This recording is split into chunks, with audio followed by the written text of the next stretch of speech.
Good afternoon, ladies and gentlemen. Hello and welcome into episode number 74, live and direct right here on RaceON.com. Folks, as we're happy to bring you a good one tonight. Hope you enjoyed last week's episode. Cortland and I, once it was over, we said, you know what?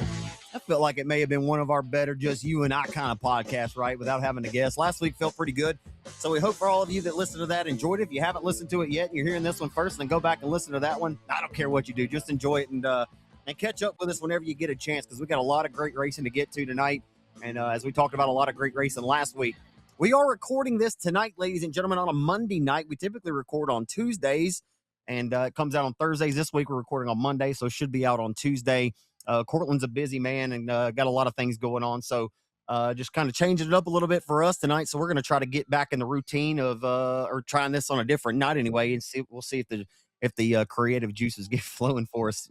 But nonetheless, we're excited to be here. A lot of great racing happened this past weekend. So without further ado, I bring on my co-host of this podcast, Cortland Smith, now, so we can get into the nuts and bolts and all the great things we saw this last weekend, whether we were at the track live and direct in person or we watched it live on RaceON, man. I mean, first things first, you're a busy dude, but how you camping tonight? How you feeling?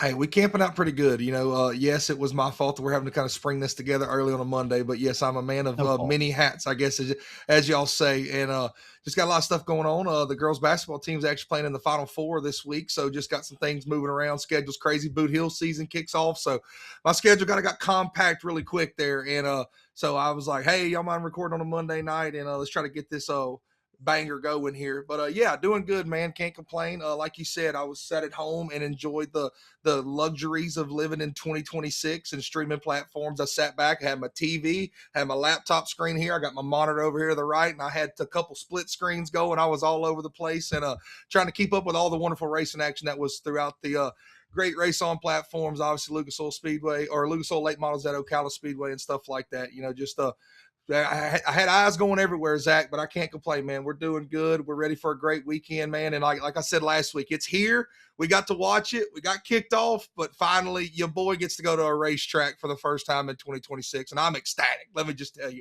I'm fired up. So that's how we're feeling tonight, friend. I am too, man. Really looking forward to it. I went to Rocket Raceway Park this last weekend, man. I'll be honest. I'm gonna be honest with you. Everybody that listens here tonight is I was pleasantly surprised. I'm gonna be honest. I did not anticipate, nor did I expect to have 141 cars in the pits at Rocket. Not saying it wasn't possible. Like I said, I just didn't have that expectation. With also, I didn't really know what to expect, but I definitely, Cortland, did not expect 141 cars in 5 classes. And dude, that was a great, pleasant surprise. 35 modifieds led the car count at Rocket this past weekend. 4-time USNTS national champion Jason Hughes comes home with the win, but like early on in the race, like he faded to the third, right? And we got a restart there. There was only one caution, but got that restart, got it hooked up around the top, and Jason Hughes checked out the victory. Trevor, his son, drove to second for the 712 car. So it was a good night for the pair of Oklahoma drivers. But man, kind of back to the car count and then the fan count too. Like the last race, we came on this podcast at the end of last year, right? And I said, man, that Fan Fest, right? Like it worked really well. We talked about all the great things Fan Fest was, and dude, like Rockets just seemingly got something pretty special cooking over there in Paris right now, because again, 141 cars was not on my bingo card, but we'll take it all day long. And certainly because, and I told people this, and I even told Chris David, he owns the racetrack. I said, dude, I did not expect Rocket to have more cars than Arklatex, right? Arklatex had, the brand new surface put on the racetrack, and Arklatex over the years, Cortland, you would agree, I'm sure, that place has always had a great car count, no matter who the promoter or owner is, which it's only had 3, Donnie Powers, Gene Border for 18 years. And, these last few, you had Donnie, and now you've got Remington Budd at the helm. So, and this isn't a shot at Arc. It's just, I didn't anticipate that, right? 98 cars is still a really, really solid car count. It was just a few less than what I anticipated, but I'm sure some drivers just aren't ready yet, right? Like technically, Cortland, Saturday night was still February, right? Technically still February, the last day of February. So there's still drivers looking to get their stuff going. Back to Rocket though, Jason Hughes gets that modified win. Gregory Muirhead, that was a really good limited race for second. It wasn't for the win. Gregory Muirhead had the baddest hot rod of the bunch, but hell of a race for second. Muirhead had that Crystal Club racing engine powered CDR race car really hooked up, and he checked out on him. Kyle Blanton on your eco mods. And dude, how about Mason Martin, right? We've seen him show a lot of talent. We showed a lot of speed these last few years, but he put everything together this last weekend in both the factory stock and the stock car. swept both of those main events. He was just hooked up right around the bottom all night long. And it was interesting in his post race deal. He said that, yeah, I mean, I run both of these cars similar, right? They kind of drive off the right front. And he said both of them, I felt like I was driving the same car in both races. So he obviously is confident. And he sent me a message after the races and said, I'm going to win a bunch of races this year. Hey, that's pretty confident, but I like it. I like that. I like bark up that tree all day long. Because, like, I don't expect you to message me and say, we're not going to win many races this year right after you win two. You know what I mean? Like, Yeah. you're probably going to win a few. You're off to a hot start. And finally, the junior limited modified was Cameron Nottingham.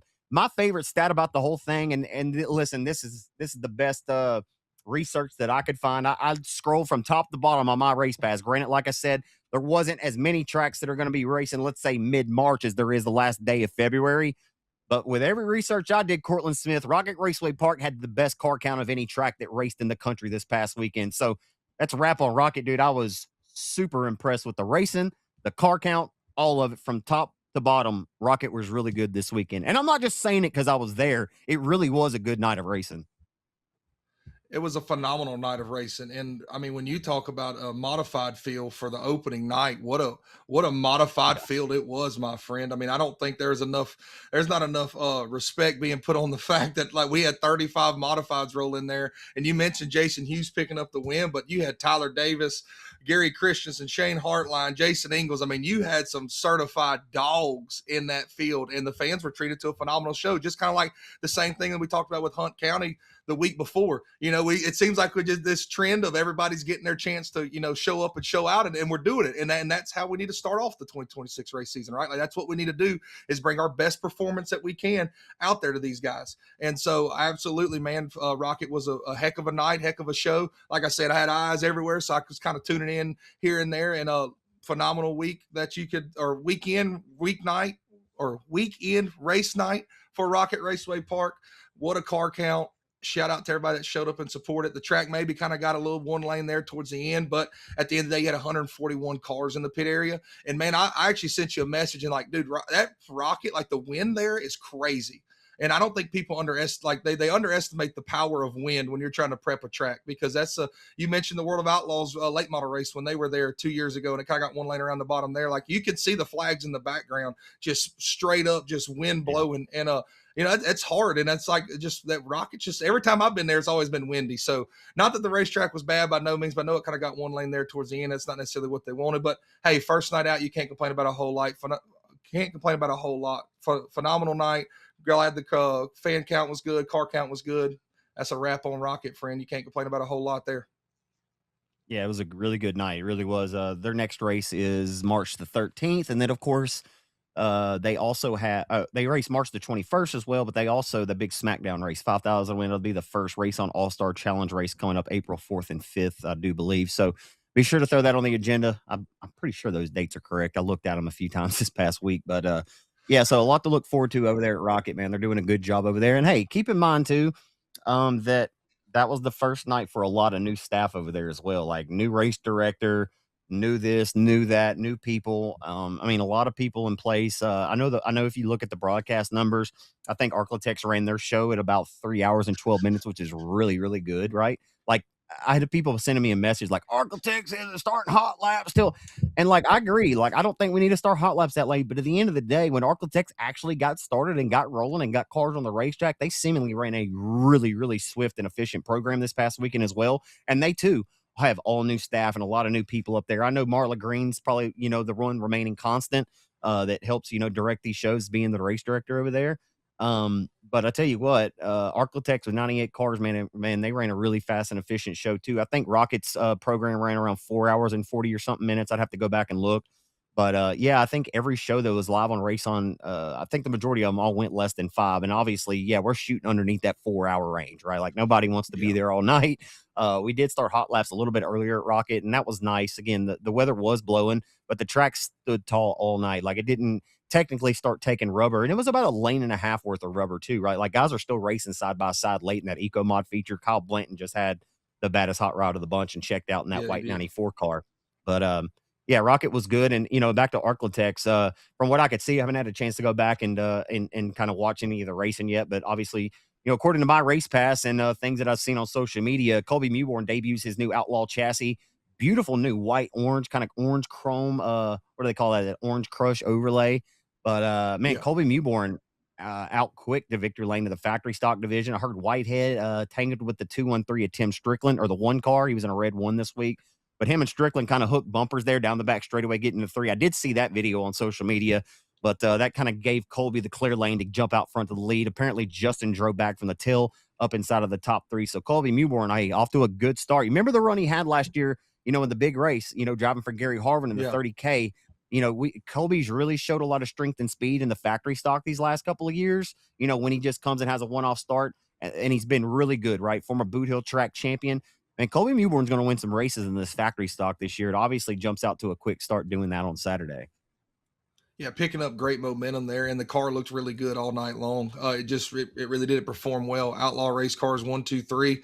Obviously, he knows he's got old Justin kind of in the back pocket there to bounce some ideas off of. But I mean, at the end of the day, he went out there flat out, drove the wheels off of it, and picked up the win. And there's what better way to start it off just like that, and I expect the momentum to roll right into 2026. Like you said, he's a talent behind the wheel. He hasn't raced the factory stock a whole lot in the last couple of years, but if you didn't expect him to hop in one and contend for a win week in and week out, you're silly, my friend. That's all there is to it. You can expect a lot more wins out of the 36 camp there.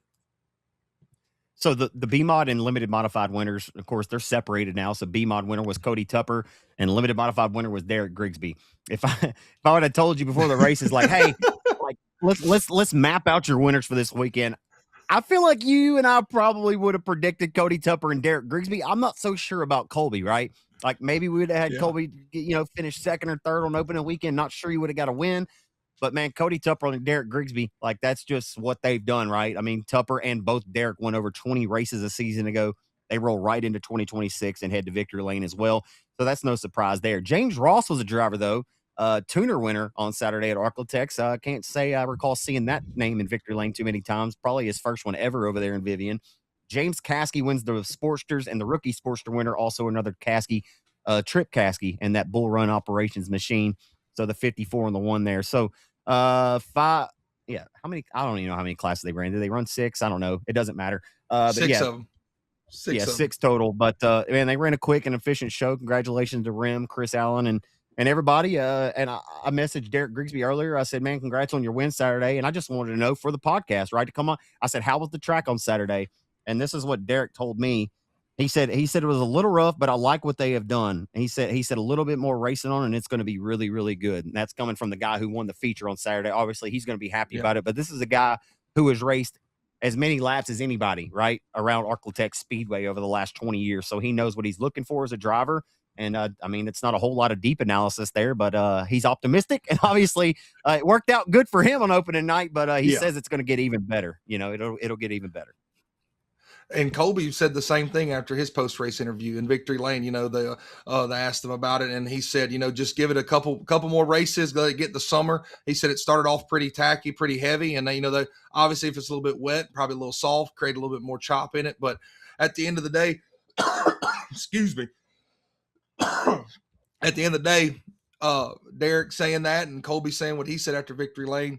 Those are two guys that I'll take their word as for what they say. They're very optimistic. There hasn't been a lot of people coming away from Arklatex where they went from the play day or first night saying bad things about it. That they like all the changes so far. Just give it time. Let it go through its progression. All right, let's give it a couple nights. They're testing and tuning the racetrack just like we are race cars, right?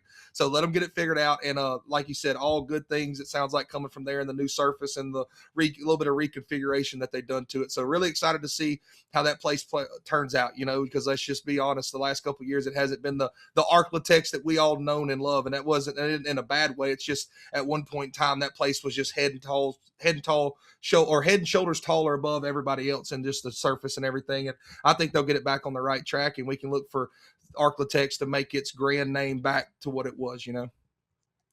Yeah, no doubt. So congratulations to all the winners there. Once again, Kennedale Speedway Park race their spring kickoff. They had a 2-night show, and they got both of those in. Unfortunately for them, they already as of yesterday, had to cancel a week in advance their United States Modified Touring Series events for next week already for March 6th and 7th, which is unfortunate. Also, Boot Hill Speedway did the same thing today. They came out and said that we will only run a Friday night portion of the show, which is cool because, well, it's not cool. I mean, it'd be a lot better if we race Friday and Saturday. But the cool Yeah. part about it is, Cortland, is that Saturday night's feature was going to pay 5,000 to win to the super late models. Well, Friday night's going to pay 5,000 now. They could have easily went the easier route and saved $2,000 on the winter deal because you had to get rained out one night. Oh, let's just pay them $3,000. Well, in order to get, more late models come down the road, you probably need to pay 5. So, shout out to Rollo and Bubba and Revival Series for paying that 5,000 win on Friday despite being rained out there. So, and again, Kennedale Speedway Park on Friday night. Michael Dabney Jr., right? Like, he's been really, really good. That new wall car he has, I think that's, wall, WAUGH. Anyway, that's the folks he drives for. Beautiful car, red, black car, really good looking race car. Yes. It's got the sponsor Clean. on the side. It's just got the number on the back quarter. Just a really sharp looking race car. It truly is. And Dabney's a really good driver, right? Like, he showed and flexed his muscles during some of these All-Star Challenge events last year. He performed well at Boot Hill too with that big money on the line as well. But Dabney picks up the win. Eco Mod winner Cutter Bell and Jacob Perkle, right? They IMCA modifies 1,000 win both nights, and Jacob Perkle got the broom out and swept them. And Jacob Perkle's a name that I recall looking at results years ago, winning at Cowtown, winning at Kennedale back in. He's not a too old of a guy, but I don't know if you remember this, Cortland, but I came on this podcast last year sometime, and I remember I told you the story about Jacob Perkle and his and his truck and trailer getting stolen from the hotel. Remember? Yeah. I don't know if you remember that, but that was that. No, That was that guy. But that was a long time ago. But Jacob Perkle won both of the IMCA modified features, and no surprise there. That dude is really, really quick. That's his home racetrack. Really good over there. The driver that I was really excited about seeing in Victor Lane, because he came home second on Friday, had a little bit of a mistake, probably felt like he could have won both of them. But how about Jet Hefty? This young driver drives from 13th to the win and gets around Michael Dabney Jr. and passes him on the last lap to get it done. Jet Hefty, man, this kid's going to be around for a little while. He's got a lot of confidence. He's got momentum on his behalf. His dad was a really good racer, and his dad's behind him 1,010%. This kid, like, I'm for real. Watch what he's going to run this whole RaceON All-Star Challenge deal, and he's got off to a quick start, Cortland, right? He's going to come into these All-Star Challenge. He's going to walk into Boot Hill Speedway with his head held high, son. All right, I just stood up to show you what he's going to do. He's going to walk into that thing like, who wants some of Jet Hefty, okay? Anyway, Jet Hefty, he ain't playing around. We're going to see, right? Like, we talk about it all the time. Like, can you do it, though? Can you do it over here as well as what you've been doing over there in the Dallas-Fort Worth area? We asked that question. We've been at, can Tommy Williams do it? Can Michael Dabney do it? Like, all these different guys we've seen come over and try to win these big crown jewels over the years, they came really close, but just close as no cigar. We'll see what happens. I think Jet Hefty's going to have a hot rod this year. If you haven't gone back and watched the factory stock features from KSP, or you watched them over the weekend, or you haven't watched them, go back and watch them, because those were two really, really good races. Like, I went back and rewatched them again yesterday and then part of it today, just because of how good those features were. On Friday night, Michael Dabney picks up the win, but Jet Hefty was right there. Like, Dabney essentially stole it from him on the last lap. Hefty went into turn one, just slipped up a little bit, and Dabney stuck it right around the bottom. Friday night, you kind of just had to be right there around the tires. It was real traction up down there. And then Saturday, he just put on a clinic, and they had a restart with about 6 laps to go, maybe 7. And Jet Hefty, Michael Dabney, and Ryan Powers, dude, that was a race for 6 laps. It was a slobber knocker of a factory stock feature, and Jet comes out on top. And it was really funny. They do the top 3 picture, and when they got done, both Dabney and Ryan Powers tapped him on the back. And I don't know if that was a good job or you got us or what that was, but it was good to see the camaraderie by all means. I would love to know what was said down there, but absolutely Jet Hefty is walking in with some confidence. You know what I mean? Like, he passed 22 cars in A main action this weekend. He passed 10 cars to get up to second on Friday night, and then passed 12 cars to pick up the win on Saturday. And that car could go anywhere on the racetrack. Like, most maneuverable car. He was running the top, running the bottom. I mean, obviously you pass 22 cars in A main action, you got to be doing something right. And just a phenomenal weekend that he had, and probably going to be the season. This may be right here. This is the season where we're like, hey, we knew Jet Hefty was here, but he's officially on the map. Like, the switch has been flipped. The light is on, the gas pedal smashed, and this dude is about to go on a tear, because he started off super, super hot against another elite field of factory stocks over there in the Dallas-Fort Worth area. Like you mentioned, with Michael Dabney and Ryan Powers. I mean, you got guys like that have obviously shown their muscle elsewhere outside of their own region. Like, these are good guys. These are good drivers. These are good teams.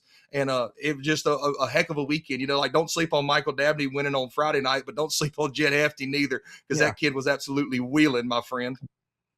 Yeah, he won that race at South Texas Race Ranch, right, down in Corpus Christi in December, right?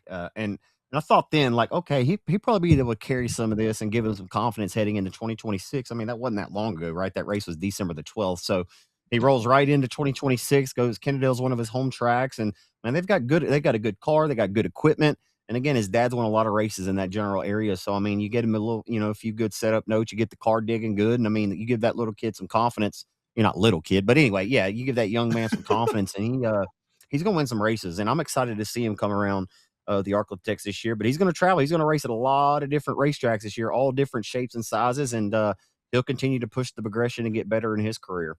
Didn't mean to gloss over it when we started, but so that's a wrap on KSP. I do want to. There was a few additional winners there. Sorry, I went to give you those as well. I feel like I'm a Mac, little off my game tonight. I'm not sure, but y'all can decide about that, ladies and gentlemen. But Jack Bransom won the Sport Mod feature. Matt yeah. Gilliam won the iStock. Stephen Bebles was your Sport Compact winner as well. So congratulations to those winners this weekend. I feel like I'm forgetting a track that may have raced, but maybe we didn't. I don't know. But No, that's the 74. three. That's the three I got. Yeah. That's the three I got. Yes, the big three. Jeffrey That's Abbey right. picked Thank up you. the iStock feature on Saturday, and Braxton Malone picked up the Eco Mod win on Saturday as well at KSP. Really, it was a tale of two tracks there. Friday night, you was kind of down there around the bottom, and then Saturday it really got wide. And they were as the features went on, you saw the track progress and the grooves and the lines change. And you know, Abby was up there just absolutely ripping the lip, and between him and Matt Gulliam, like, that was a really cool feature. And also, like, probably two really clean cars. If you haven't seen Jeffrey Abbey's blue car this year, super sweet ride. It's not that like he never doesn't have a clean looking ride. And then Matt Gulliam in the red and yellow, I believe it's Taco Casa on the side of it, like super clean, good looking car. Two really clean race cars, two really good drivers, and put on a really good race both nights there at KSP, with both of them picking up a win. Hell yeah, man. Good stuff there. And can't wait to talk about, excuse me, some more of the local racing that will happen this weekend. Of course, Boot Hill Speedway will be headlining this Friday night's action live on RaceOn.com. Certainly excited about the Revival Super Late Models, or the Ronnie Adams Memorial anyway. I don't really care who sanctions it. I don't, be honest, I don't care if it's comp cams or it doesn't really matter to me. Like, we're getting super late models at Boot Hill, so congratulations. We're excited about that part. Episode 74. Okay, this is episode 74. Kind of got off of a quick start a little bit earlier. Didn't mean to gloss over it, but man, I got 274 for you this week. Ethan Dotson obviously drives that ASD Motorsports machine for John Henderson on the is he Lucas this year? No, he's World of Outlaws still, right? He's still World of Outlaws. Outlaws. Yeah, he's Outlaws in the 74 car. And how about Mark Noble? Mark Noble out of Blooming Prairie, Minnesota. Won a lot of races in his career. A lot of people would consider, certainly up in that region, like if you come to the South and you ask people down here, who's the greatest modified driver of all time, you'll get a couple different answers, right? Like in the South, people will say Jason Hughes, or they'll say Kelly Shryock. Well, some of them might have recency bias, Cortland, right? They'll say Rodney Sanders, right? Because of what he's done over the last 12 to 15 years. And then you'll have people, if you go further up north, like in UMP country, they'll tell you maybe Kyle Strickler, or they'll tell you Mike Harrison. Oh, well, this Mike McKinney's on his way to being something special. But if you just go a little bit further, north, they'll be like, I tell you what, man, that damn Mark Noble from Blooming Prairie, Minnesota, that son of a bitch meant business. And they stay. And when they tell you, son, they mean it. They mean business. Because that's what Mark Noble was, dude. He was a bad man, Your Honor. Like, ask Todd Staley, ask Jeff Nunn, the USMTS marketing director, ask Trenton Berry. Like, what do you think of Mark Noble? They will all stop in their tracks and they'll say, that was a bad son of a bitch. That's what they're going to say. Every single one of them. And a lot of them will say they think he might be the greatest of all time. Over 600 career wins. This dude's done it all. I saw him race in person a few times, but that's who I got. Ethan Dotson and Mark Noble. What say you? I got another 74 super late model, Mitch McGrath out of Waukesha, Wisconsin. I probably completely murdered that hometown name, but it sounded pretty good when it rolled off my tongue right there. Mitch McGrath, Waukesha, Wisconsin. Maybe seen him to all the people that watch Flow Racing. He went out to Vado last year. A really good dude up there in the Wisconsin area. He'll pop in a couple summer national races here and there. And then I got down here in the Arklatex region, a really good friend of mine, Josh Milliken, in the 74 factory stock. Yes, sir. Yeah. Josh Milliken, a That's homie. a good dude, Got to dude. give a shout out to him. Give him some love on number 74. One of the OG buddies coming up here and racing, man. I spent a lot of time around him and great people, He is. Josh Milliken and his wife, man. And just really, I'm grinning about it because I got all these memories of stuff popping up in my I head. miss But Milliken. yeah, Miss Milliken. Mitch McGrath out of Waukesha, Wisconsin, and Josh Milliken, number 74. I believe Wascom. He claims Wascom as home. I'm gonna say it's Wascom, Texas. But that's my 274s for tonight, friend. All right, that's good. Don't let him. Hey, don't let him come and say, "Hey, it's Elysian Fields." They all run together. Tatum, Wascom, Elysian Fields, Marshall. They're all, y'all are all, you know. Just say you're from East Texas and get it over with, okay? But it might be anyway, Marshall, Texas. Who knows? They're all. It's East Texas. They all run together. You get on I-20 and you exit off somewhere, and that's where you live. All right. Yeah, It's yeah. East Texas. My Uncle Jeff lives over there in Karnak.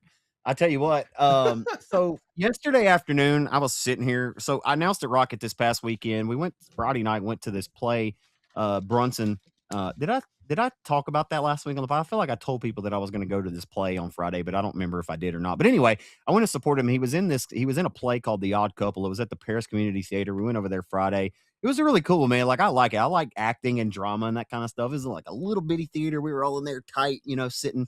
It was really cool. So supported him there. And then I came home, sitting around, right? We announced at Rocket, so didn't have a whole lot of sleep after Saturday because we went to Chili's to eat triple dippers after the races, and we saw That Mexican OT, the rapper. I don't have all of his songs on speed dial, but I do know a couple of them anyway. And so we saw him at Chili's on Saturday. They almost didn't want to give us a table because I was like, listen, if y'all are trying to run game and trying to run security for That Mexican OT, like I'm not going to fanboy out on this guy. Like, we're just hungry, okay? Like, we're just hungry. Yeah. We want triple dippers. We didn't drive 45 minutes up here for you to tell us no before you close. So we would like to sit down and get a table.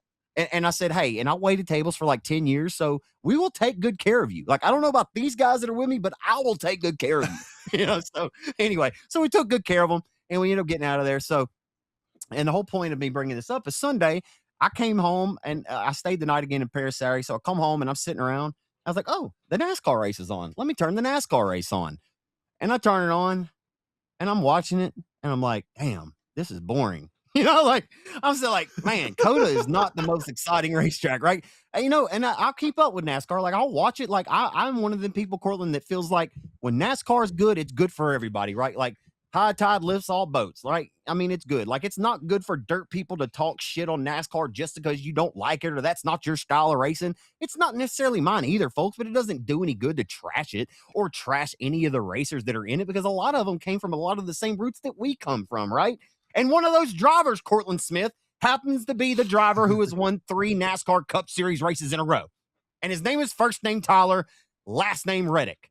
And I'm only bringing this up right here because just look at this, okay? This is the Flow Racing post, okay? So this is like the majority, like you would think that a lot of these people in these comments, these are NASCAR fans, but they're dirt fans, right? Flow Racing, I mean, sure, NASCAR is covered by Flow Racing, right? The Cars Tour is on Flow Racing. Yeah. But for the most part, right? I want to show you some of these comments that these people have made. And I know I talk about social media and I talk about stuff all the time. But dude, and I know everyone has an opinion about anything and everything, but just check these comments out if Cody will throw them up. If I were Tyler Reddick, Cortland Smith, and I saw these kind of comments, and I'm not saying he'd see them, and he's probably a bigger and above and beyond it now because he knows people are batshit crazy anyway, so he probably doesn't really give a shit what people in the comments have to say, right? It doesn't affect his day-to-day life. But if I were Tyler Reddick, and I just pulled it up, like I just won my 3rd consecutive NASCAR Cup Series race, like you have built this up your entire life to get to this point to win 3 straight Cup races, driving for one of the greatest athletes in all time in Michael Jordan, right? 6-time championship. Just look at this on the right. SVG was told not to pass him. Now I get it. Like these people could just be talking out of their neck. Amazing how a guy can win his first 3 when no one else has ever done it before. Well, first of all, that's what I want to dispute right now when no one's ever done it. Okay, nobody has ever, Cortland Smith, ever won the first 3 NASCAR races to start a season.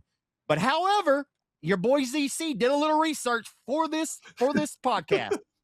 There has been 53 different instances in NASCAR history where drivers have won at least 3 races in a row.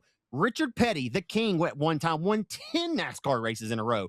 Jeff Gordon, Jimmy Johnson, Dale Earnhardt, Kyle Busch have all won 4 consecutive NASCAR races in a row. Okay? 4. So Tyler Reddick winning 3 races in a row, is it rare? Sure, it's a little rare, but it's not like it's never happened before, like how some of you people in these comments, yeah, and tell me the car was legal. Looks like the court case worked. Lawsuit boy, all part of the lawsuit. Like, are we really going there? Are we really going to discredit Tyler Reddick? Who, like, all of you people, you same people, y'all are the same ones 3 weeks ago saying, that's our guy. That's our dirt guy. We love Tyler Reddick. We're so proud of him. You know what I mean, Cortland? Like, we're so proud of him 3 weeks ago to win the Daytona 500. His whole career has come full circle. Oh, we watched Tyler Reddick race on the dirt. We knew he'd get here eventually. But just as soon as he wins 3 straight races, we're going to be ready to throw his ass underneath the bus, because there's got to be some freaking conspiracy with it. Like, where have we gone? Like, I cannot believe it. Like, it is, honestly, like, it really kind of, like, I'm not going to say it blows my mind, because we see this with any and everything now, right? It's not just racing, Cortland. My whole point of this is Tyler Reddick earned these wins, and he should be treated with a little bit more respect by fans in general. That's it. Like, that's how I feel. Like, just congratulate him or don't. But either way, just move on. Not everything deserves your negativity, and not everything deserves a comment. Like, why do you feel so inclined to say, like, that we need to discredit Tyler Reddick? Like, as a driver, he did his job. Okay, let's say his car was cheating. Okay, well, guess what? He drove the shit out of it, and he still won. Like, they didn't find it. As far as I'm concerned, Cortland, I didn't see NASCAR come out yesterday and penalize him and say that his car was illegal. And did he get disqualified? No, he didn't. So everybody, please just shut the hell up and leave the dude alone. I hope he comes out and wins next week. I hope he goes 4 in a row, and then I hope he wins 5, and I hope he wins 6. It's probably not going to happen, but let's be honest. Like, winning 3 races in a row, Cortland, I know I'm on a tear here, but Daytona, we know Daytona is a crapshoot, right? Anybody can win Daytona. It's a restrictor plate drafting track. I'm over here telling you I don't care about NASCAR, and I'm going off on a tangent. Maybe I do care more than I think I do. I don't know. But okay. So listen. So then he wins Atlanta. It's another restrictor plate super speedway type race. Oh, he kind of looked up in it. Well, I mean, did he? Because that right front fender was knocked off the race car, and everybody was like, damn, like, did Tyler really just win this race with no right front fender? Like, okay, we thought that was pretty cool. But then he comes out and he kicks SVG's ass, right? He beats Shane Van Gisbergen, who was trying to win his 6th consecutive road course race. And Tyler Reddick said, not going to happen today, bud. It's not going to happen today, because I'm a cheater. My whole team behind me has a conspiracy going on with NASCAR. We were in this deal, and we signed some deals that they're going to allow us to win the first 3 races of the year. And you know what, how crazy it sounds? Is all the drivers are on board with it as well. You know what I mean? Like, that's how crazy this sounds, Cortland, that, yeah, Michael Jordan, 2311 are cheating so much that all the other drivers are on board with it. And they're just gonna shut up and allow it to happen. That's what's going on, Cortland. Tyler Reddick's cheating, and there's a big conspiracy going on in NASCAR. Congratulations to him for his 3rd straight win. You know what I mean?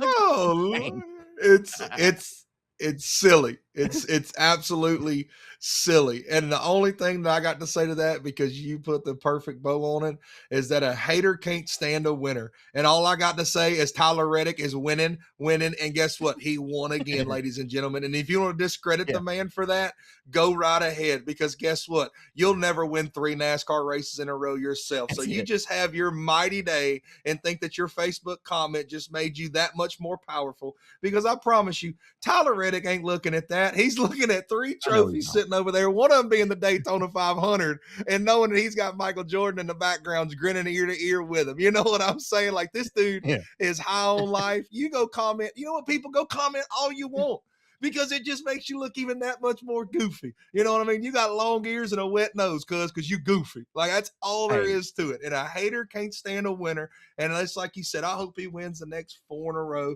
Who knows? He probably won't win another one all year. That may, like, it really, at the end of the day, that Facebook comment, if that's what makes you feel powerful, if the Facebook post is what brings you that power and that satisfactory in life, like, all I got to tell you is call me and we'll talk about something else to make you feel special. Like, I don't know what else to tell you other than that, because we're taking away, we were trying to discredit a guy who, just like you said, worked his way through the ranks, a dirt track racer, worked his way up through the ranks, didn't just get nothing absolutely absolutely just handed to him. Like he worked his progression all the way through the sport and he's reached the pinnacle, and haters can't stand winners. And we try to knock them off that pedestal 24/7.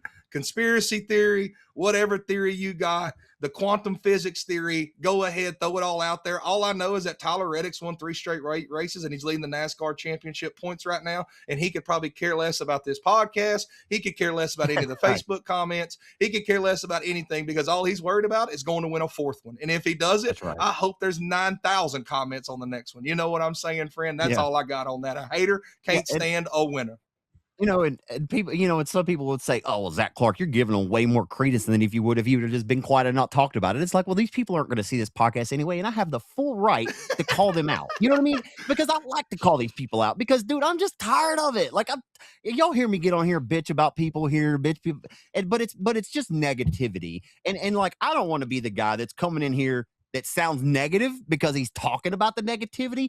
I just try to take a positive spin on these other people's negativity because I just have it up to here with it. It's like, it's unbelievable sometimes. Like, I'll take these screenshots and send them to somebody. I'm like, do these people really, really feel this way? Like, sometimes I wonder if they're just really trolling, but then, like, I don't think they are. Like, I really think these people are convinced that, like, there is some kind of conspiracy going on. And again, like, to your point, I wish that they could hear me talk right now so I could tell them how dumb they sound and how dumb they look. I mean, because you can't sell that, guys. I don't know. But yeah, like I said, hey, if in 20 years it comes out that there was some big theory and all that, you know what? I will tell you I'm wrong. But I'm not going to discredit the man that's worked his whole life to get to this point and goes out there and wins 3 races in a row. Like, what are we doing? Like, that's just where we're at nowadays? And I guess if that's where people want to be at, that's fine by me. But just don't come sit and talk to me because I don't want that around me. You know what I'm saying? Like I don't need that in my 100%. Life. Like, I'm doing good over here, bud. I'm just trying to survive. I'm not worried if there's a conspiracy theory in NASCAR. I'm just happy Tyler Reddick won 3 races. You know what I mean? We got bigger issues to worry about. There's a lot bigger problems in the world that we need to solve other than this conspiracy theory. Now, I understand if you're a NASCAR fan and that's your life, and that is, I mean, and you are die true to the bone, and you watch it and you keep up with it, and that's what you believe. I'm happy for you. Believe it. There's a lot of conspiracy theories that are coming out now that we never thought would be real, but they are. So if that's your conspiracy theory, good job, friend. But for right now, don't discredit the guy that's gone out there and done something that you'll never do. That's all I got to say. Yeah, that's why they changed the championship, so he could jump out front, win the first 3 races, and wrap up the regular season championship so he could win his first one and go ahead and smooth everything over with Michael Jordan. But anyway, we'll move on. While I'm on a tear right now, Bubba the Love Sponge, I know you probably don't listen to this podcast, but Bubba the Love Sponge, I listen to your show, sir. I listened to you today talking about my boy Michael Rigsby and Ben and all that. Man, don't get me started, Bubba the Love Sponge. I'm telling you now. I keep it up. People are gonna mistake me for my boy Chaz Thompson tonight. But I'll tell you what. Okay, so I'm gonna settle down. I might pipe back up here in a minute though about Bubba, but I'm just gonna say it. I'm just gonna say it. Ocala Raceway, Ocala Speedway.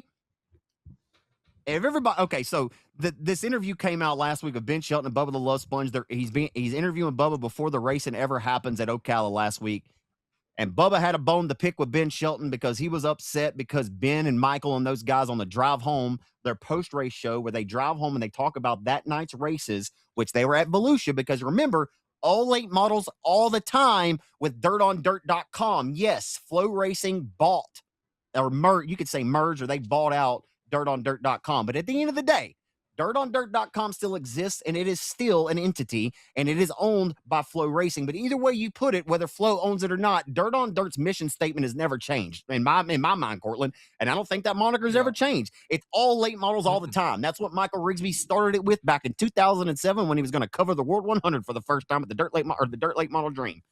And that has been a really good moniker.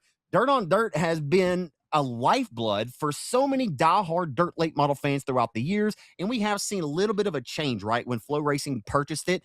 But you've still been able to rely to get your news for dirt late model racing and a very reliable source in dirtondirt.com. Well, Bubba comes out. He was upset because Michael and Ben said that with the departure of East Bay, with East Bay Raceway Park no longer being a part of Speed Weeks, right? Correct me if I say this wrong, Cortland. Please, you can interject at any time. He said with the departure, Ben and Michael said with the departure of East Bay, Volusia Speedway Park is now the premier racetrack in Florida, right? That's what he said. Yep. And Bubba the Love Sponge, who owns formerly known as Bubba Raceway Park, Ocala Speedway. Obviously, it's a Lucas Oil event in Speed Weeks, and granted, he has taken on now 5 nights this year, right? He has upped the game from 3 nights over the last 4 or 5 years now to 5 nights, right? So he's trying to up his game. He's even done track stuff. You know, he's changed his racetrack. He even expanded turn 2, trying to make the track better and more racy, which nothing but respect here, right? Nothing but respect for him in that regard. And by the way, nothing but respect for Bubba the Love Sponge for everything that he has also contributed into racing, right? This isn't about Bubba necessarily. It's more just necessarily about the words that he chose to say about these two individuals who I consider to love dirt late model racing as much, if not more than I do, or we do, right? But it's not a competition about who loves racing more than the next guy. That's not ever what this is about. So he got upset. And one thing I do respect about it, and I know Ben respected it, is that if you got something to say, then just say it. And he said it on the camera in front of him. And he said, I took exception. And I don't think that, he said, I think it's counterintuitive if you are with Flow Racing. It's counterintuitive for you, if you're coming to Ocala and it's a Lucas Oil event, for you to talk about the competitor positively like Volusia. Like you coming out and saying Volusia is the better racetrack, you're basically indirectly saying that my racetrack, Ocala, and Wendell Durance's racetrack, All Tech Raceway, the track that they were at before they came to Ocala, you're basically, all intents and purposes, saying that we're playing second fiddle to Volusia, and they think that that's counterintuitive, which granted, Corlin, I understand. Like, I respect he should want his track to be number 1, but you got to put in the years, you got to put in a lot of time in order to get there, right? Volusia has put in the time, right? Volusia has been doing the Dirt Car Nationals for as long as I can remember. Like, whether it's modifieds and whether the World of Outlaw sprint cars are racing there tonight. Volusia Speedway Park is undoubtedly one of the top 5 racetracks in this country. Is Ocala Speedway one of the top 5 racetracks in the country? Absolutely, it's not. No. So you, like, this conversation, I can understand it being there with the track promoter because he wants to build his racetrack up in this image in which he has in his own mind, right? And listen, it's not easy to run a racetrack. I'm the first one to tell you, I don't know shit about how to run a racetrack. I just know a little bit about talking about it, right? So I'm not going to be the guy that comes here and tells you how to run your operation. I can understand kind of somewhere he's coming from, but dude, I did take exception to it, right? I sent you messages last week. I said, I cannot believe that Bubba the Love Sponge just went there with Ben and Michael. And they came back, they defended themselves on the drive home the next day and kind of said, but then, I mean, this thing has kind of continued on. Bubba comes out, makes a new video today, post the event being over. And I'm kind of getting long-winded here a lot about all this stuff, but I feel like I've pieced it together pretty decent to kind of give you guys, the grand scheme of what's going on. And to most that listen to this may not seem like that big of a deal, but to a lot of people that are in the sport, like, it is a big deal. Like, Chaz Thompson even sent me, that's the second Chaz Thompson name drop tonight. He sent me a message. He kind of took exception to it because he was at Hendry County and, like, you almost couldn't get, listen, I'm not here to call anybody out, but it's almost like the competitor, you couldn't hear Hendry County come out of Dirt on Dirt or Flow Racing's voice, which they're not supposed to. Flow Racing's doesn't cover World Racing Group's events, so I get it. But Dirt on Dirt, all late models all the time, that separation should never get confused, right? When Michael Rigsby has his Flow Racing hat or Flow Racing shirt on, I get it. Like, you might want him to talk more, about Lucas and Flow. But when he's got his Dirt on Dirt hat on, dude, the thing is, like, you should take anything that he says and take it with respect no matter what. Michael Rigsby's been in this game. He started Dirt on Dirt and got it to where it is now.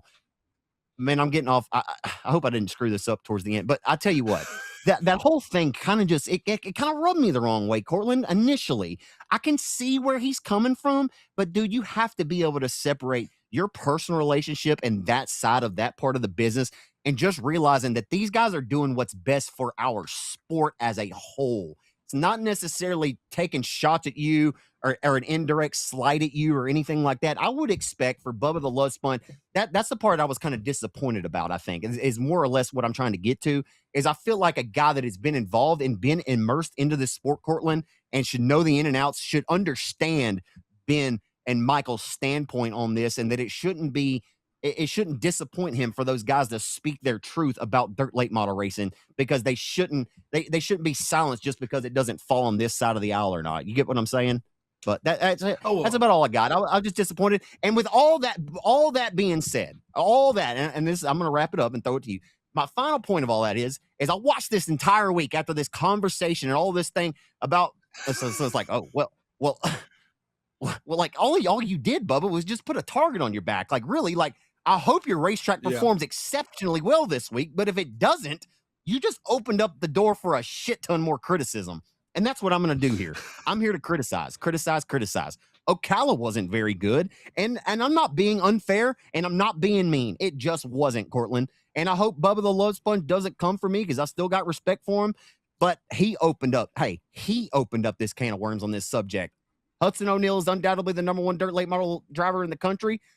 And we'll circle back and talk about this and a little bit more. But Ocala Raceway did not perform better than Volusia. It did not perform better than Alltech, and it did not perform better than Hendry County. So 4 out of 4, you sit fourth, bud. That's where I got you right now. But this isn't a competition, and it isn't for me to say that you're less than or this and that. You get to come back next year. That's the good news. You get to come back next year and try to make right on what you didn't do this year. But by the way you were talking, I thought you had everything figured out, and Ocala was finna knock the damn dust off, and the Lucas Oil Late Model Dirt Series was finna have the best racing we've ever seen at Ocala, and we just didn't get it.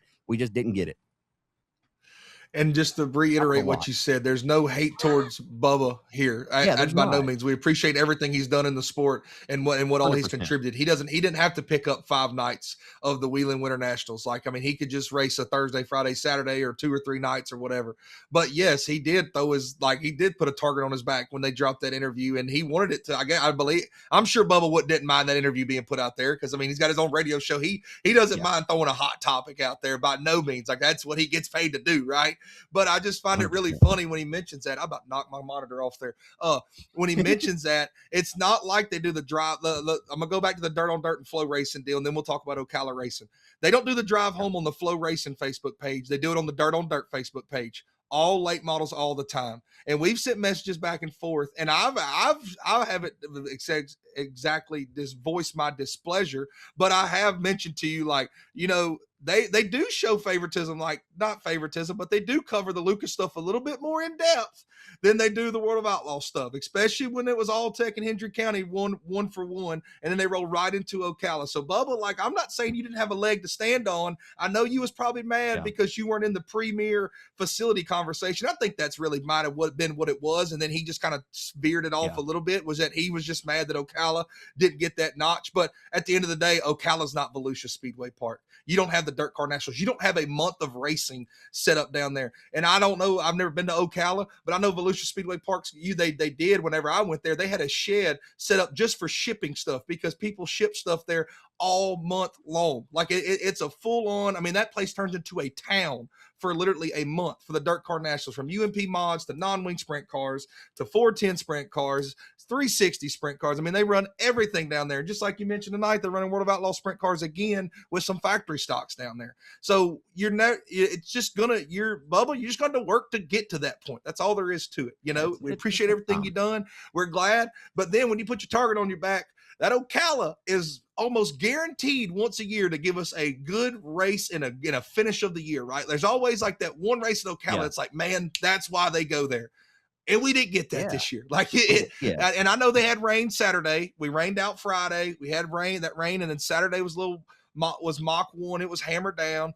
But like Thursday night, we rubbered up. And then Tuesday and Wednesday, they weren't the most phenomenal features ever. So like, Bubba, I don't know. I want to hear your comeback on that of the, am I the most phenomenal, you know, like, I'm not the premier place, you know, and I'm sure if you go back and listen to his radio show from today, he probably does say something about that. But to go at them guys, I don't know it. Like I said, I'm going to go back to what I said initially. They do it on the Dirt on Dirt Facebook page, all late models all the time.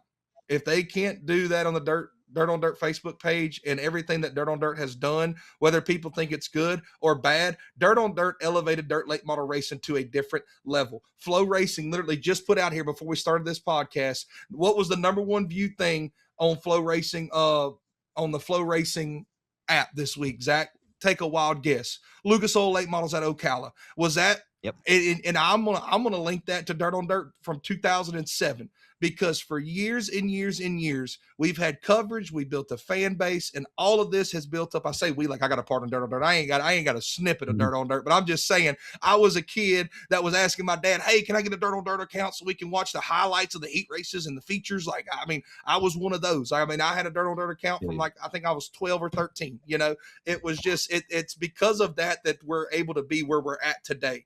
You know, so like, don't discredit the guys that kind of made us and gave us this platform to where we got, whether you love them, hate them, whatever they've done has got us to where we're at today.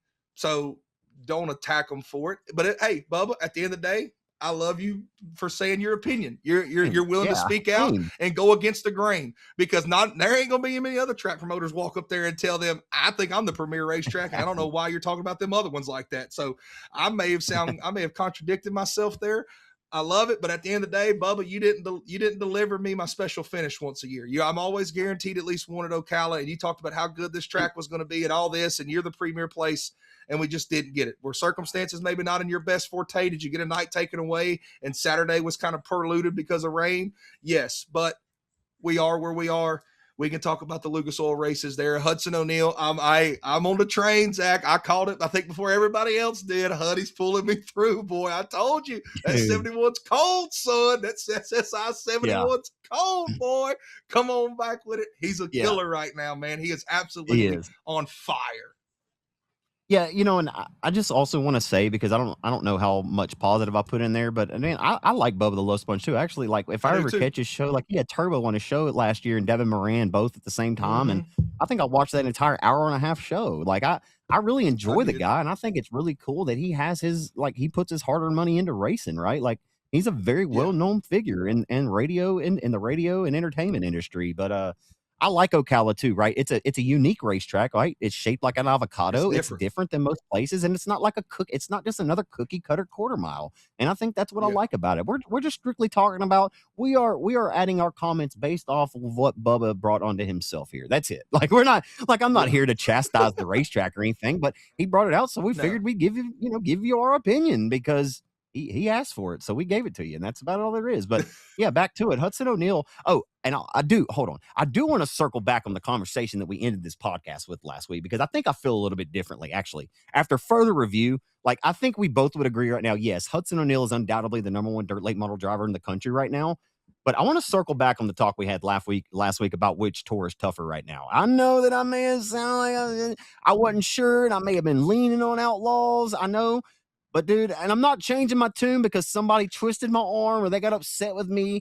But, dude, I looked into this Lucas roster just a little bit further, and, like, I was like, man, I'm not sure that if, like, I circled back and listened to my words last week, if I'd be feeling very truthful. You know what I mean? Like, I think now, like, looking back over it, like, listen, the World of Outlaws is tough this year, too, because I mentioned the 18 full-timers on Outlaws, and I said, this is what I said.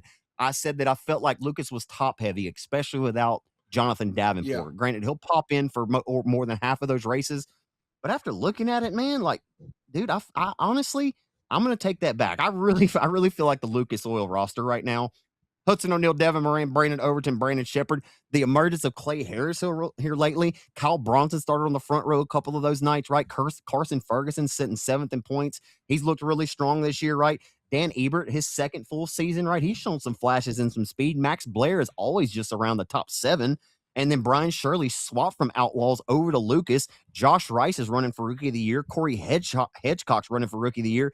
And Garrett Alberson's leaving Florida 14th in the Lucas points, and he won multiple races last year. And, not the man, I don't know what Brendan Smith's going to do this year, what, Blair Nodorf and Hilsebeck, if he's going to run the tour. But Dallin Murdy, right? He's another rookie. I just feel like the Rookie of the Year battle this year, with Murdy, Hedgecock, and Josh Rice, like, that's a really good Rookie of the Year battle that they're going to have on that side. Do I love both tours? Yes. And listen, when this is just a conversation starter, right? This is just us. We're not saying one tour is better than the other just because this roster, I love them both pretty equally, to be honest. I don't miss a race. But after just further review, just kind of circling back what I said, I do feel like that Lucas roster is pretty tough, man. It's pretty tough. Not going to say it's better, but it is tough. No, both of them are tough, and I don't know if Dallin Murdy's running for rookie of the. I think he's going to do some Mars stuff, Okay, but I know Dylan McCowan that's is right. hopping in there. Yeah, That's right. I Thank think you. Murdy's doing Mars, and McCowan's going to be running for rookie of the year. And but yeah, as Lucas a little top heavy, I'm not going to change my words because I'll still say, like I said, everybody's got this idea that Lucas is head and shoulders above. Don't sleep on the Outlaws. I believe is kind of verbatim what I said if I didn't. But I also said that I think I may have said this on the live airwaves, or maybe just me and you talking about the races. Nick Hoffman's going to win a crown jewel at Eldora, and at the end of the day, you want your guys on your national tours to win a crown jewel at Eldora. I believe Michael Rigsby even said it on the drive home, one of the drive homes. So whenever you got one of your guys, if they split the crown jewels at Eldora 50-50, then like that's kind of like our measuring stick, right? Like who can get it done at Eldora. That's why the greatest of the greats, all the dreams that Scott Bloomquist won, all the World 100s that Billy Moyer won, all the worlds and the Intercontinental and the Million and everything that JD's won, like that's the measuring stick, right? So roll it out how they do at Eldora, and there'll be races that they line up and compete against, and there will be great measuring sticks that we'll see. You know, I know a lot of World of Outlaws guys, they went back home after they finished up at Hendry County. They didn't stay for Ocala, but you know, just the World of Outlaws field, just don't sleep on it. I'm gonna keep my words like that. Don't sleep on it. But yes, that Lucas Oil roster, the fact that the 76 is back on tour is really really good, and as hot as this 71 car is lights out. Like you can tell he's ready to go on a tear. Devin Moran has just completely flipped the switch the last 3 years, becoming like a national tour guy. Like he is like the model image of what a national tour racer needs to be. And then you got the B Shep, the Rocket One car, and that right there adds value tremendously to the tour. So yes, even though if our words may have sounded like we were dogging on the Lucas tour, we're not. I think they're a little top. They are top heavy. They do have like more true power. But then if you flip over to the outlaw side, you're telling me Tyler Erb's not a name that don't put that doesn't put rear ends in the grandstands. You know what I'm saying? Right. Like you're Yeah, telling me yeah. Ryan Gustin don't put some people in the grandstands. You're telling me Drake Troutman, who's coming out has essentially had a coming out party the last couple of years, doesn't put people in the grandstand. So you can argue it whichever way you want, but I'm still going to sit. I think, like I said, verbatim. Don't sleep on this Outlaws field. You know, Lucas, they may have those four dudes up there, but that World of Outlaws field just as tough. And I know I said the 71's on a tear. He's the best So driver in the country. The Outlaws field, just don't sleep on him.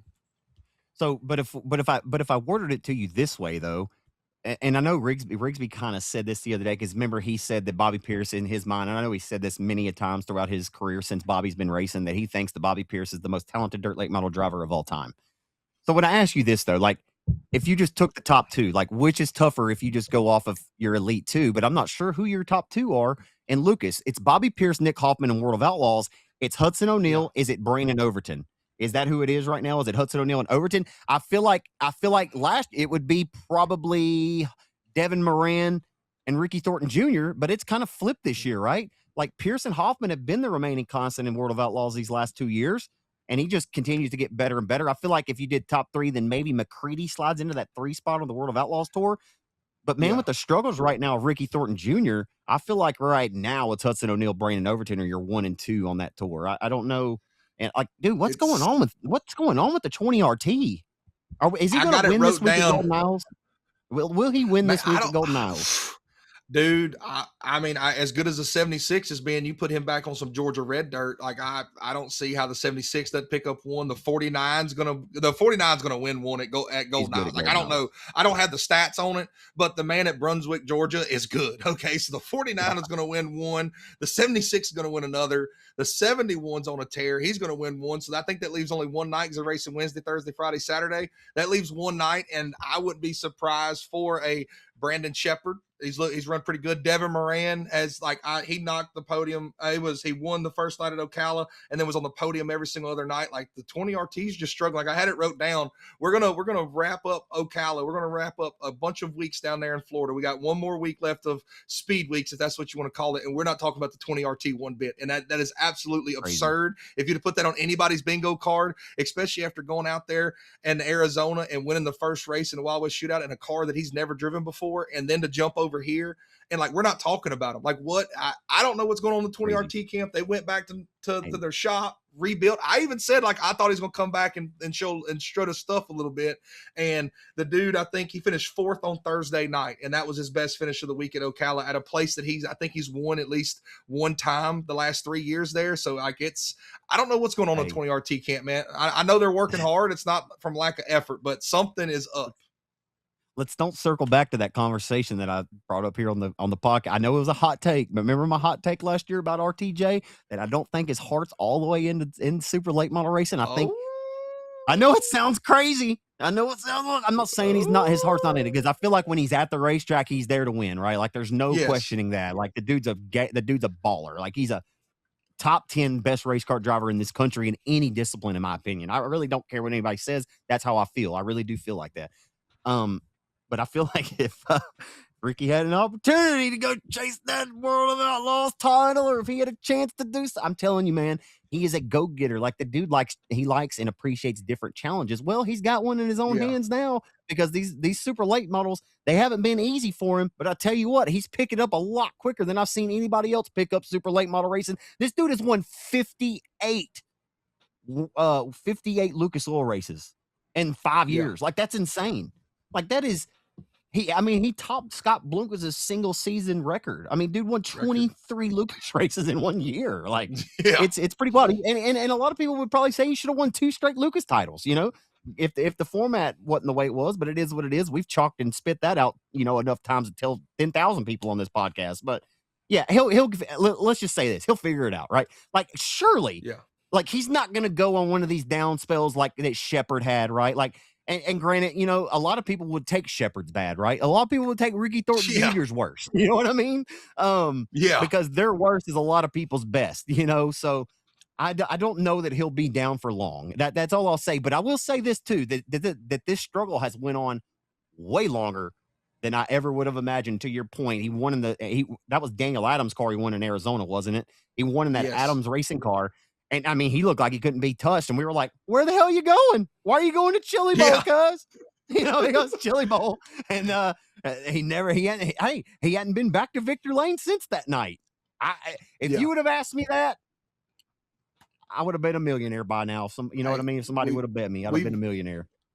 We've rolled into March, and RTJ has one super late model victory on the year. That's like that. Like, if somebody would have said that, that would have been absurd. And I mean, that's just early. But, it's still early, but they've run a lot of races in July. If we're in July, okay, hold on. Let's just say April. Okay, let's just do April. I don't know how many races are in March, but let's just come back to this, and I hope April Fool's Day isn't a wild one. That's all I can tell you now. But let's circle this back and see what April Fool's Day is looking like, okay? Because it's March the 2nd right now. On April the 1st, if Ricky Thornton Jr. is still sitting at 1 win, call the cops, because something's going on. Okay, call the cops, call the fire department, I don't know who you need to call, but send help, because Ricky Thornton Jr. is going to be ready to jump off a cliff if he doesn't win at least a couple of races this month, right? Call your granny and get her to make some chocolate chip cookies and ship them to Kohler Motorsports, boys. That's all I got to say, because you're gonna need some love. But they're working hard, and I think this is a realization that, like, even when you think you're at the top of the world, you're not. These guys work their tails off. Every single competitor in that pit area works just as hard as the next one. And when you find something, you ride that wave. And eventually that wave is going to come ashore. I mean, look at the 32 car. He hasn't necessarily had the most stellar year to start off. He's got a few more wins, but he wasn't the BP 32 of last year's standards as of right now. Like, he would have won way more out at Arizona. He only won one there, and he picked up the Hendry County win, of course, but it's not feeling, like I mentioned, when we talk about those two and being the lead elite 1A, 1B, eventually they're going to catch up to them, right? Like, these guys aren't just going to sit in the pit area and take their tail whoopings night in and night out and not be trying something. And I just think you see the sport evolve, and these guys have been testing and trying, and they've been chasing this target of, like, we got to be as fast as these guys. And now a lot of them have found that speed. And I think that's what you love about dirt late model racing, right? Is the fact that it's ever evolving, ever changing, and it's in every form of motorsports. Nobody stays on top long. And that's what we all love about it, is the fact that every single time you unload, you're not guaranteed anything in life, and you're not guaranteed to go out there and win. You're not guaranteed to go out there and perform by your standards, because everybody unloads and is given 110% every single night, and they're trying to knock you off that number one victory lane stage at the end of the night every single time they unload. And then we're at the point where some guys have caught up to that. Now, like you said, we may look around on April 1st and all these fools have made us a liar, and that may be the way the cards fall. But if that's how it goes, that's how it goes. But for right now, they're just searching for something. I don't know what that something is. If they knew what that something was, I guarantee you they'd have done changed it. They'd be digging, my boy. But that's about all I got to it. They're searching. They'll get it figured out. He's too good of a talent, too good of a team, too good of resources around him not to get it figured out. I agree with you, man. It's fun. It's fun to talk about it anyway, right? Like we're just talking, guys. We're just having fun. We're just talking about racing. Certainly not judging Ricky's struggles. Because we know how good he is, right? Like we know. Yeah. Like we're not harping on the guy because he's losing right now. Like he's still a winner. I mean, Yeah. All right. I asked you this question last week when we wrapped it up. Mine was Southern Raceway last week. I kind of want to make this a theme of the podcast going forward. Just kind of open-ended question. Like, who won the week? Who won the week this week for you? Who won the week? I'm gonna talk. I talked about him earlier. We talked about him and for a little bit. KSP Raceway, Jacob Perkle, and Jet Hefty. Dude, the performances that them two guys put on this weekend, to me, you could pick one or the other. I'm gonna pick both of them, because the performances, you go back, go watch the tape yourself. The eye in the sky don't lie, ladies and gentlemen. Go back, watch the performances that they put on there, and both dudes absolutely flat out drove their tails off. And Jacob Perkle probably had it a little bit easier than my boy Jet Hefty did, because he seemed to get the lead pretty early and was just smooth sailing on both features. But Jet Hefty and Jacob Perkle, the performances that both them dudes had was just phenomenal. That's all there was to it. It was really entertaining to watch. It was really entertaining to be able to talk about it earlier on the podcast. And if you ask me who won the weekend, those two dudes right there showed up and showed out. And I got to give credit to both of them, because they drove phenomenally this weekend. Everything seemed to go there. Not necessarily everything seemed to go their way, but enough stuff went their way to have a dominating weekend for Jacob Perkle. And Jet Hefty has ascended his 2026 season to the moon already. And I expect, like you said, the kid is here. Young man. They call him a young man because the dude is out there beating grown men in a sport. You know what I mean? The young man is absolutely a rising star in the factory stock ranks, and going to be really exciting to see him travel some more this year and race. But that is my two winners of the weekend. Who won the weekend from Cortland Smith's perspective? Jacob Perkle and Jet Hefty. Yeah, that's good stuff, man. You gonna ask me who won the week? No, just kidding. Who won the weekend for Zachary J. Clark? Set me up. Set me up. No. All right. So yeah, set me up. All right. I'll tell you who won the week. And I don't care how cliche this sounds, because I mean it. Okay. And I'm not just saying this because they were all on RaceON, this and that. Like, y'all know I love all forms of motorsports. But for me, who won the week for me is all of us, race fans in the South in general. We hear a lot of talk, right? People up north talk about racing in the South. They don't start racing until 9 o'clock at night. You'll be there all night. Or there's always just a couple of little snide, little couple snide comments from people over the year. Like they start too late, or they run too late. They this, that, and the third. But I will tell you one thing that I stand on business on, Cortland Smith, is that I am proud of racing in our region. And I take a lot of pride in it, because number one, the quality of the drivers that we have down here and the quality of the racing that we put on, hands down. 141 cars. I talked about this at the start of the pod tonight. We had 141 cars in the pits at Rocket. You had 35 really, really good modifieds there. Yes. I mean, honestly, there was over 20 of those guys that could win a feature any given Saturday night anywhere in the country.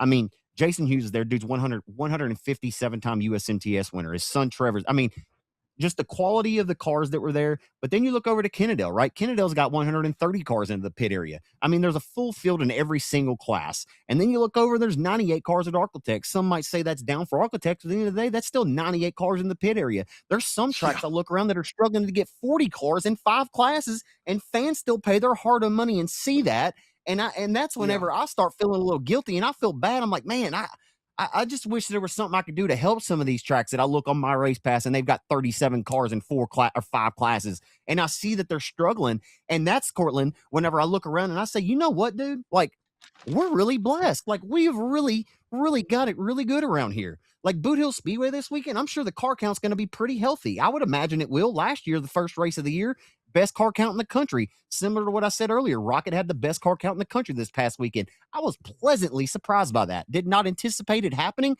but the whole point of it is who won the week?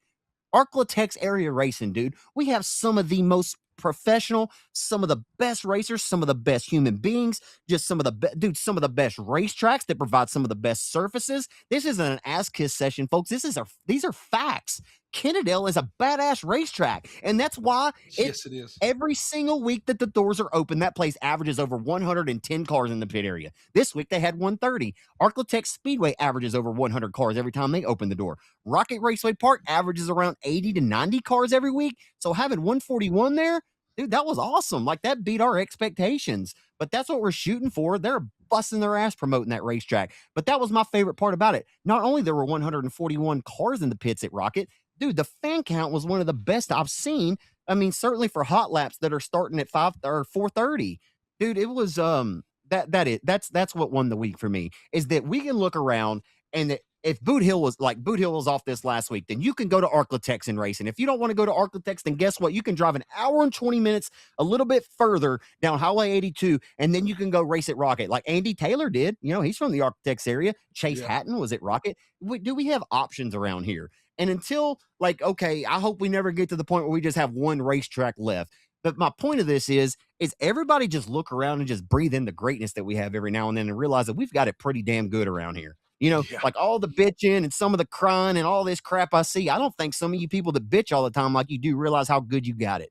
And that's all I got. Like that's who won the week. The fans around here won the week, and all of our racetracks that continue to provide really good races. And for all the folks that sat at home and maybe watched it on RaceOn, I hope and I will encourage anybody that listens to this podcast. If you sat at home and watched it on RaceOn this last weekend, I'm not chastising you for that. Thank you for supporting racing because you supported one way or another. But I just want to encourage you guys that get to the racetrack at one point, a time or 3 or 4 or 5 this year. Don't watch every single event this year on RaceOn. Come out, support the racetrack in person because I promise you these racetracks appreciate you and they need your support. They don't just need it watching online. They need your support in person as well. Long-winded way to say that we have awesome racers and awesome racing and badass racetracks here in the Arklatex, and that's who won the week. We absolutely do. And I think sometimes that we forget just how good we got it sometimes because you go to certain parts of the country and I've been blessed and fortunate to go around a many different racetracks in a short amount of time. And it's surprising. Just we do have it good. And sometimes we forget that. And there's a lot of, like you said, to have the options to go to a lot of different places. If you're somebody right there on that I-20 in East Texas, the options are plentiful within 2.5 hours. Like, I mean, you got options out the wazoo. Now, do we got as many options as IMCA country up there in Iowa? No, maybe not. So we're not saying we're the greatest ever, but when you pound for pound, when you put up our guys and everything that we got going on down here, man, you really can't gripe a whole lot when you look at a lot of other parts of the country that don't have what we have. So yes, everything around here. I like your win in the weekend, Zach. I couldn't agree with it anymore because sometimes we just got to sit back and realize, like, man, we ain't got it too bad. You know what I mean? Like, we could be down there.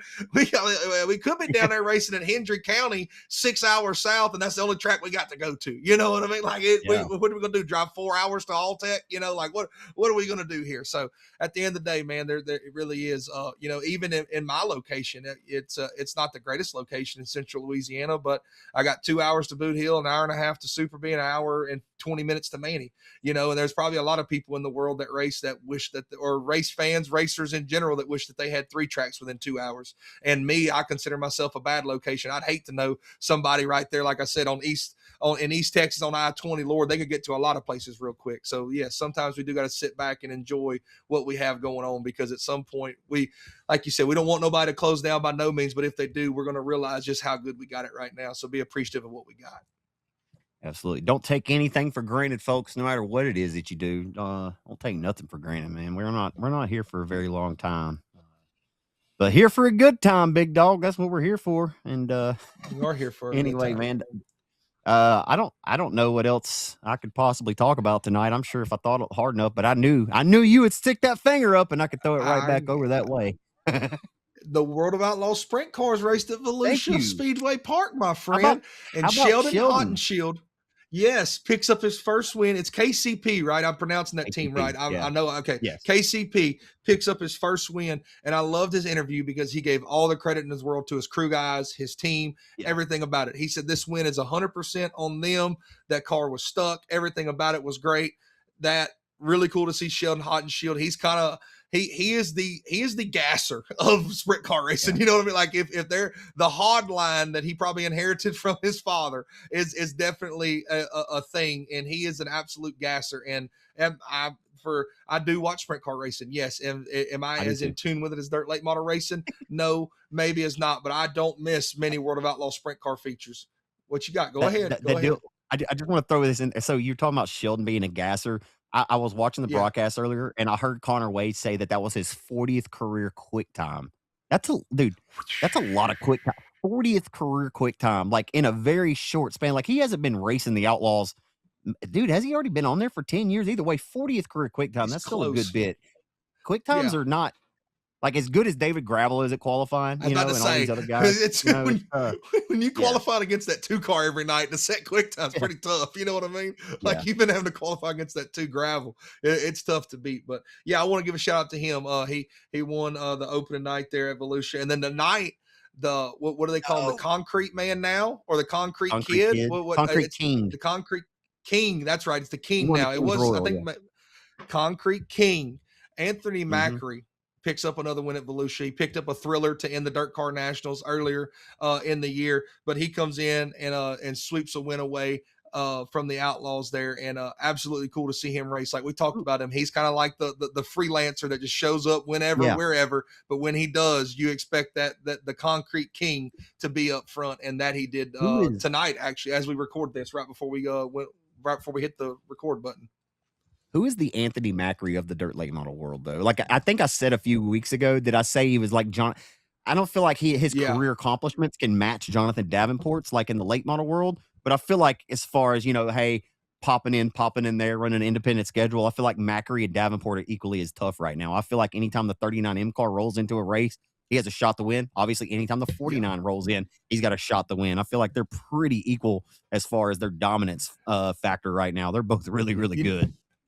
you know what Macri is right now? Throw the 2020 to 2021 Brandon Overton. He's kind of got Oh, his come on. region that he sticks to. Yeah. Does that make sense? But then whenever he Uh-huh, goes to the perfect. USA Nationals or goes to Eldora, he's going to go out there and win it, right? So like that kind of what I think now that That's we're a sitting here really talking good about one. it a little bit, like that area right because Brandon like of course, he went to all the big races, but if there was in his backyard, if there was a 15 or 20,000 to win, why drive 18 hours across the country to go race for 10? I'll just race for 15 or 20. But bet your bottom dollar 100 grand's on the line. We're gonna roll up there and we're gonna be a contender. So Right. that's sitting here brainstorming with you. That's kind of the idea I got, like that Yeah. 2020, 2021 Overton. Wasn't on no Hey, tour, just showed up anytime, anywhere. You never knew when he was gonna pop in, but when he did, expect him to be up front. But yeah, really cool to watch Anthony Macri eh, race, man. He's kind of he really is. It is entertaining to watch him fly around the racetrack in a sprint car. Them dudes don't get enough credit. Like I don't see how they strap in there and be willing to do what they do. All credit in the world to them because I know my big self. I couldn't fit my shoulders in between the cage. Like yeah, like it's crazy what they do behind the wheel. Like them dudes flat out get it. And but yeah, Anthony Macri is that guy. To show up anytime, anywhere, and be a contender. absolutely is. They're fun to watch. There was Yep. another there was something I was gonna add, and then my brain went, "Pew," left the chat on us there. It would have been good, and it happens. Hey, good job tonight, man. I feel like I kinda got going a little bit slow when I woke up a little bit there. We started getting it. Tyler Reddick really woke me up, didn't it? Like, that really just pisses me off, so yeah, "You wanna know Oh, what grinds my they gears?"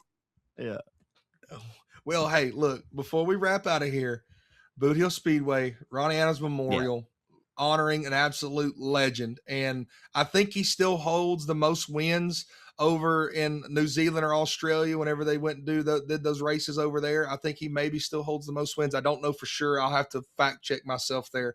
But an absolute legend, world renowned. Ronnie Adams, that 1A car, or A, was it? It was 1A. Ronnie Adams, 1A. an absolute legend, honoring a legend this weekend at Boot Hill Speedway. And again, to get the trouble with weather is by no means cool, but Boot Hill and Bubba Rollo and the Revival Series, they put a plan together, still going to race for 5K. So that's really, really cool. I also believe, I got it wrote down here, I believe the season opener at 105 Speedway is kicking off this year. And then the Redneck Stress Relief is what it's called at I-37 Speedway this weekend. So anybody that pays attention, if you're in any of those areas, close to any of those racetracks, go check it out, man. Race seasons, it's here. We're full bore.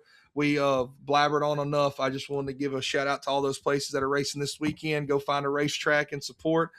And see you at the racetrack, people. I'm excited to be at Boot Hill Speedway this weekend, Zach. Like I said, first time at the racetrack in 2026, and I'm fired up about it, man. I can't. I don't think I've ever been more excited for dirt to be in my chili cheese nachos than I am right now as we sit here. That's all I got to say. Is I am ready to be at a racetrack.